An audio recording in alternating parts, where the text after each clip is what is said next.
As if explosive residue in the dust was not enough, there are other disturbing aspects of the Twin Towers' collapse.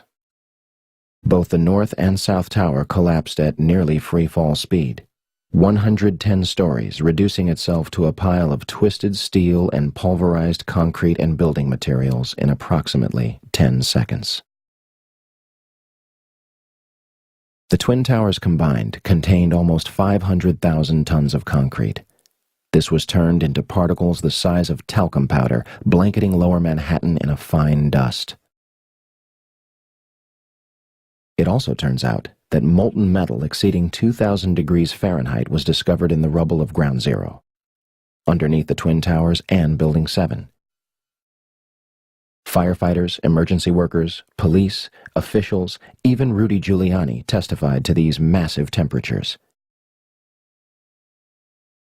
Even after heavy rain on September 14th and 21st, a constant stream of fire retardants and water described as creating a giant lake. These fires were not put out until December 13th, 2001, making it the longest burning structural fire in history. If one were going to bring down the Twin Towers in a controlled manner, you would have to simultaneously sever the 47 central support columns at the base of the building. Maybe that's why a large number of eyewitnesses reported massive explosions at the base of the Twin Towers, some before the planes had even impacted the building. In fact, large amounts of white smoke appear at the base of the South Tower just minutes before its collapse. Do you still think that jet fuel brought down the Twin Towers? In almost all the videos of the collapses, violent ejections appear 20 to 60 stories below the demolition wave. Here,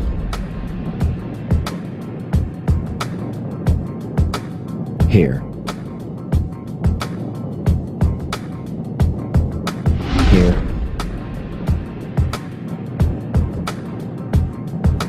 here, and here.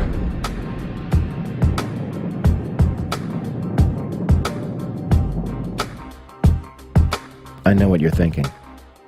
If explosives or incendiaries were in the building, how would they get in there without anyone noticing? A December 2000 assessment of the World Trade Center recommended immediate renovation work on the steel columns contained within elevator shafts of both Twin Towers.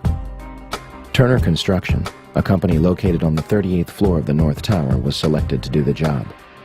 Turner's CEO at the time was Tom Leppert, who had personal ties to George W. Bush and Carlos Gutierrez, Secretary of the Department of Commerce. The Department of Commerce is in charge of NIST, an agency that may sound familiar. Turner Construction also did fireproofing work on the very floors that were struck by Flights 11 and 175. Of course, all documents pertaining to Turner's work on the Twin Towers were destroyed on 9/11. In addition, President Bush's brother, Marvin, was on the board of directors at Securicom from 1993 until fiscal year 2000. Securicom, later known as Stratesec, was an electronic security company backed by Kuwait American Corporation, which provided security for United Airlines, Dulles International Airport, and from the early 1990s up to 9/11, the World Trade Center. According to the Port Authority, there are no records pertaining to the work that the company performed on the World Trade Center. So, a company with ties to the government agency that eventually investigated the collapse was responsible for doing renovation work inside the Twin Towers, and the building's security was run by a company with family ties to President Bush. And we have no records to prove what they did inside the buildings. Nothing suspicious there. I often get asked, well, exactly how did they use this nanothermite in the buildings? It's as if there are people just trying to cast doubt, as if you can't explain everything, you have nothing. That's, of course, absurd. We have found explosive unexploded but explosive material in the dust. Now the next step is to find out who did it. So in other words, we've done the forensic CSI style science. Now we need the criminal investigation to go along with that, to find out who could have made the stuff, first of all, and then who did make it. And then from there we can find out who ordered it being made and why. If only we could have examined the steel from the World Trade Center. Unfortunately, the debris was almost immediately shipped overseas, being sold to the lowest bidder. This is destruction and removal of evidence from a crime scene. Family members and engineers were outraged at the decision and demanded that the steel be preserved for investigation. Bill Manning of Fire Engineering magazine publicly labeled the cleanup at Ground Zero a half-baked farce. Yet the operation continued until the site was officially clear on May 30th, 2002. Regardless of how it was done or who was responsible, what happened to the Twin Towers seems obvious enough. They were brought down in a highly engineered, unconventional, controlled demolition. It was a psychological attack on the American people, and it was pulled off with military precision.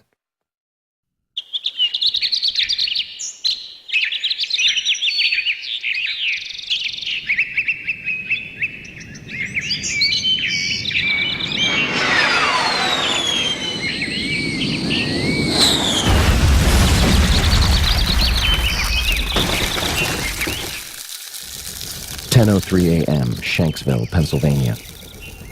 United Airlines Flight 93 allegedly crashes into an abandoned strip mine at 580 miles per hour, 20 minutes flying time from Washington, D.C. Speculation ran rampant that the plane had been shot down. First, the story was that passengers overtook the plane and sacrificed themselves to prevent further casualties. The 9/11 Commission eventually concluded that hijacker Ziad Jarrah crashed the plane into the ground. They also claim that the military did not know about Flight 93 until 10:07 a.m., 4 minutes after it had allegedly crashed. So, what trace was left of Flight 93? Yeah, we want to take our viewers live to Shanksville, Pennsylvania. Our Brian Cabell is standing by. This, of course, is the site where United Airlines Flight 93 crashed on its way from Newark to San Francisco, crashed on Tuesday. And I understand in this investigation there's some breaking news. Brian, what can you tell us? Well, Darren, in the last hour or so, the FBI and the state police here have confirmed that they have cordoned off a second area about 6 to 8 miles away from the crater here where this plane went down. This is apparently another debris site, which raises a number of questions. Why would debris from the plane, and they identified it specifically as being from this plane, why would debris be located 6 miles away? Could it have blown that far away? Seems highly unlikely. Almost all the debris found at this site is within 100 yards, 200 yards away. So it raises some questions. We don't want to over-speculate, of course. It seems to me from covering a number of plane crashes on the scene that, if nothing else, you can say this is not typical for a plane crash to be spread across an area this large. It certainly doesn't make sense because most of the debris has been found in a very compact area within 100 yards, 200 yards, maybe a little beyond that. And then all of a sudden they're telling us 6 miles away they have another concentration of debris. They say it's very small pieces. Most of these are very small pieces. Most of the pieces here are no bigger than the size of a briefcase, they say, and the pieces 6 miles away maybe even smaller than that. As for the crash site itself, from the Somerset County coroner to the mayor of Shanksville, almost every eyewitness would remark how little of the plane and its passengers remained at the actual crash site. We have rescue vehicles that came in earlier in the day, and they have turned up nothing. No one believed to be alive from this crash within the last hour. I want to get quickly to Chris Kanicki. He's a photographer with the Pittsburgh affiliate of Fox affiliate. He was back there just a couple of minutes ago, and Chris, I've seen the pictures. It looks like there's nothing there except for a hole in the ground. Basically, that's right. The only thing you could see from where we were was a big gouge in the earth and some broken trees.